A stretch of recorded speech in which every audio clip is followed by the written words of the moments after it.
자, 이번 순서는 무엇이든 알려주마 시간입니다. 네, 사소하지만 궁금해서 견딜 수 없는 질문들 여러분들도 있으신가요? 아무것도 묻지도 따지지도 않고 질문들을 어디에 올려주시면 되냐면요. 저희 밴드 있거든요. 밴드에 자연스님 또는 자신감으로 찾아서 들어와 주시면 되고요.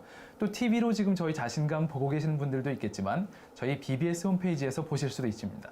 홈페이지에서 보시면서 이런 거 질문 있는데 홈페이지에서 바로바로 올려주시면 됩니다. 자, 그러면 오늘의 무엇이든 알려주마 어떤 질문이 올라와 있는지 직접 영상 보실까요? 저희가 자주 쓰는 말인 점심이 불교 용어라고 들었는데요. 이게 사실인지 궁금하고 어떻게 유래된 건지 궁금합니다.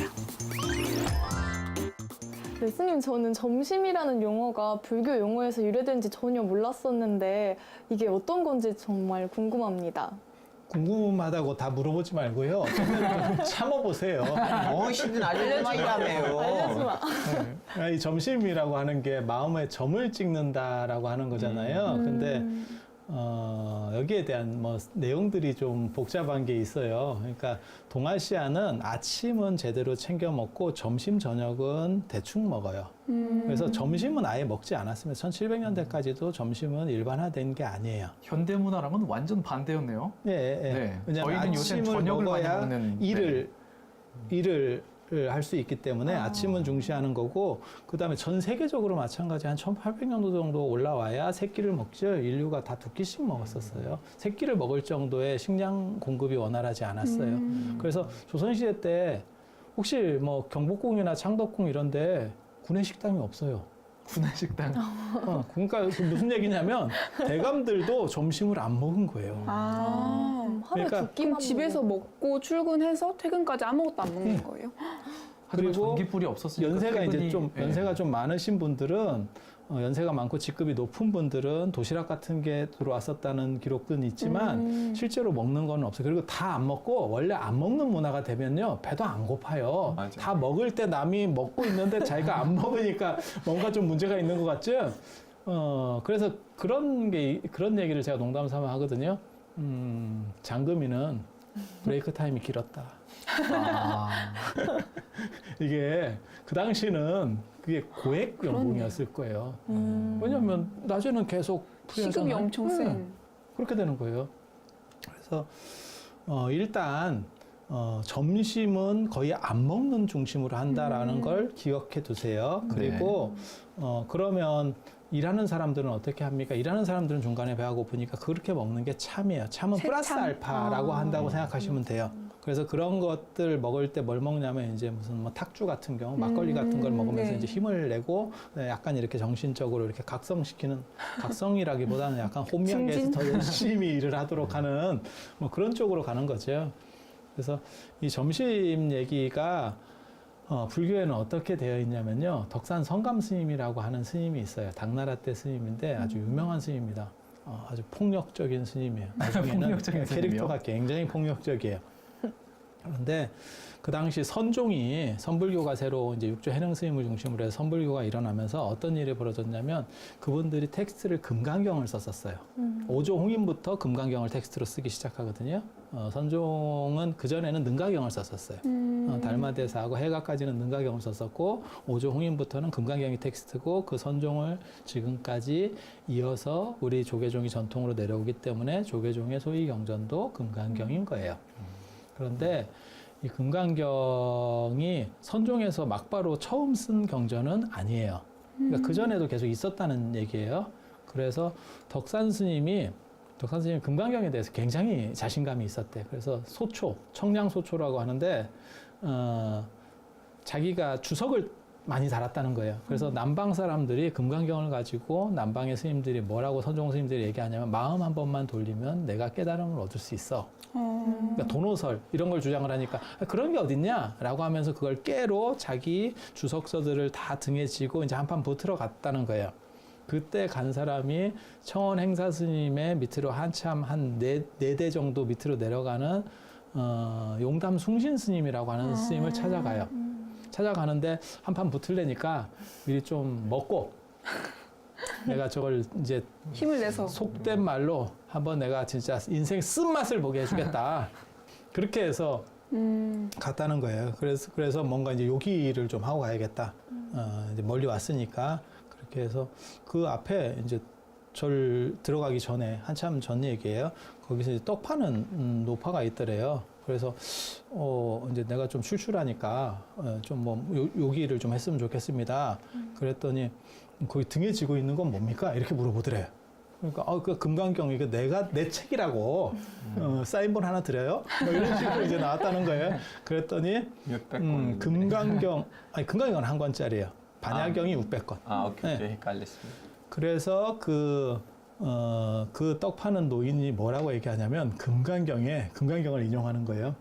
과거심도 얻을 수 없고 현재심도 얻을 수 없고 미래심도 얻을 수 없는데 과거심 불가득, 현재심 불가득, 미래심 불가득이라는 표현이 있어요. 과거의 마음도 찾을 수가 없고 과거라는 이미 지나갔으니까 내 네. 마음 중에서 그 다음에 미래의 마음도 지금 거기는 아직 온 게 아니니까 그다음에 현재라고 하는 거는 과거와 미래가 부딪히는 순간에서 계속 흘러가는 거지 거기에 어떤 흔적이 있는 건 아니잖아요. 마치 새가 허공을 날아가듯이. 그래서 그런 상황에서 당신은 어느 마음에 점을 찍으려고 합니까? 당신은 뭘로 금강경을 주장하려고 합니까? 이렇게 했다는 거예요. 점을 심해. 그러니까 어떻게 점 찍으려고 합니까? 그 마음을 어떻게 규정하려고 합니까? 그게 가능하냐? 이제 마음의 문제를 얘기하는 거예요. 금강경을 가지고 선종에서 원래 마음의 문제를 얘기하거든요. 네 마음 한 번만 돌리면 깨달음이야. 라는 식으로 얘기를 하니까. 그러니까 이 양반이 말문이 막혔다는 거예요. 금강경을 그렇게 공부하고 주석서를 했는데 무슨 얘기냐면 사장한테 따지러 갔는데 알바생한테 깨진 형들. 보스를 만나기도 전에. 네. 그래갖고 이게 뭐래? 거기서 마음의 점을 찍는다는 말이 이분이 요기하려고 했던 것과 섞여서 점심이라는 단어가 나오는 거예요. 그래서 점심은 마음의 점을 찍듯이 조금 요기하는 거를 점심이라고 해요. 그리고 여기서 끝나는 게 아니고 이 양반이 이제 그 스님을 결국 뭘 먹었는지 안 먹었는지 모르겠어요. 깨진 뒤에 먹었는지 다음 날 또 요기를 하고 또 갔는지 몰라. 그래서 그 스님을 만나러 가서 한참 얘기를 들었대요. 근데 이런저런 얘기를 이제 타는데 한참 얘기를 듣다 보니까 좀 껌껌해졌다는 거예요. 그래서 이제 인사하고 나가려고 용담성신 스님하고 이제 헤어지고 방 밖으로 나오니까 깜깜하더래요.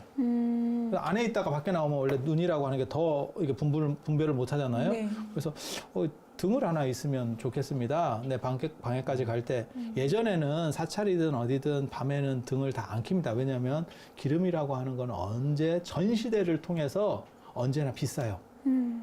그렇다 보니까 그걸 함부로 밝힐 수는 없거든요. 그러니까 그러면 등불을 내가 하나 드릴게요.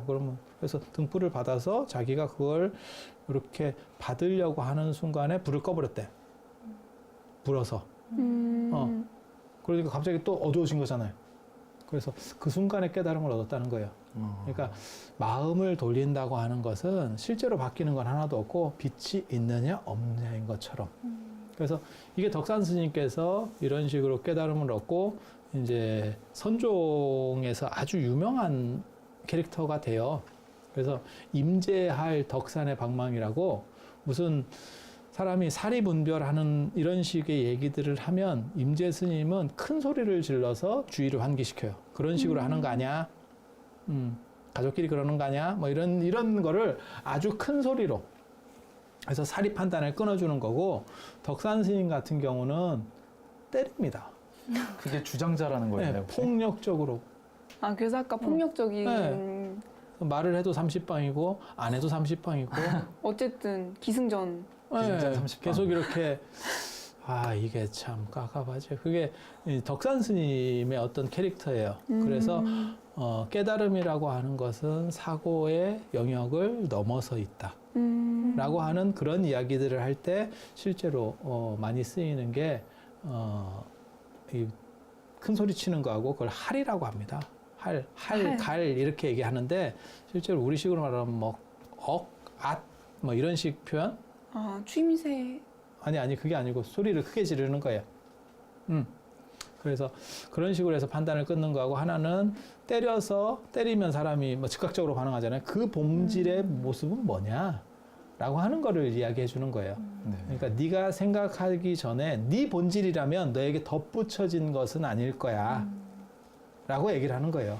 그래서 그 덧붙여지지 않은 너의 본래 모습은 뭐야? 라고 하는 것들이